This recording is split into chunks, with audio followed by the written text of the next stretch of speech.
Good morning friends, welcome back to my channel. आं दिनै गोदान मोनसे टपिक लानानै फैलायबाय। भिडिअखौ स्क्रिप्ट खालामालासिनो दानालासिनो बिगिनिं टु एन्डिं जागायनायनिफ्राय लानानै जोबजासिम नायलांगोन होननानै आं आसा खालामलायबाय। आरो नोंथाङा जुदि आंनि चेनेलाव गोदानबा चेनेलखौ साबस्क्राइब खालामनानै लादोलाय आरो लाइक खालामदोलाय आरो कमेन्ट खालामदोलाय आरो हागौमानि शेयार खालामदोलाय लोगो नोंथांमोन आरो आगदाथिनाय थानाय नटिफिकेसन बेलखौबो थुनानै होआखैबा थुनानै लादोलाय लोगो नोंथांमोन। आरो मोनसे खोथा, प्लिज अननानै साबस्क्राइब खालामखानानै आनसाबस्क्राइब खालामनो नाङा प्लिज। आं दिनै जोंनि जे समाजाव सोरबाया जुलि जाखांनायनि उनाव बा गथ' गथाय जाखांनायनि उनाव मानो सोरखौबा लानानै खारलांनानै मानो जुलि जाहैयो बा सोरबाया सोरजोंबा मानो खारलाङो, बिनि सोमोन्दै आं नोंथांमोननि सिगाङाव फोरमायनो सानदों। प्लिज हागौमानि शेयार खालाम।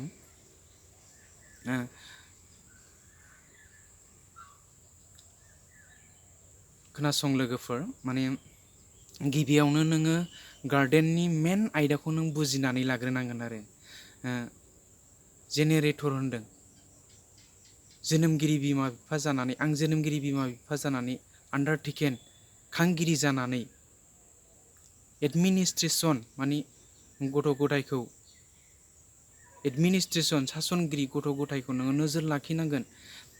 रेसपन्सिबिलिटि बिबानगिरि, नों गथ' गथायनि नों बिबानगिरि जाबाय आं सानना लानांगोन। डिसिडेन्ट वारिस गुवारै नों गथ'फोरखौ नों आबाद खालामनांगोन। आइडेन्टिटि नों सिनायथिगिरि, नोङो जेखौबो बेखेवनानै होनो रोंनांगोन। एकिन फोलेर, जेखिजाया नोङो फेहेरनानै होनो रोंनांगोन आरो। जोबनायाव नबलिनेस गोहोथि, जेखिजाया मोन्थायनि सायावनो गुसु मेलेमै नोङो नोजोर लाखिनांगोन लोगोफोर। अब्लासो जोंनि समाजाव गुबुंले थासारिया लासै लासैनो जोबनानै थांगोन होननानै आं सानो लोगोफोर। बेखिनिखौ बुंबाय। जोबनायाव मोनसे खोथा बुंनो सानबाय। यां लाभ इज ए प्लाम होनदों, भेरि प्रेटि।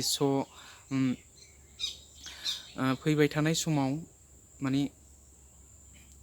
लाइमोनफोरखौबो जौगानो होनांगोन, लाइमोनफोरखौबो दावगानो होनांगोन आरोखि। जोबोद मोजां थुनफावथाय आखुआ लाइमोनफोरनावबो थायो। बेखिनिखौ बुंबाय।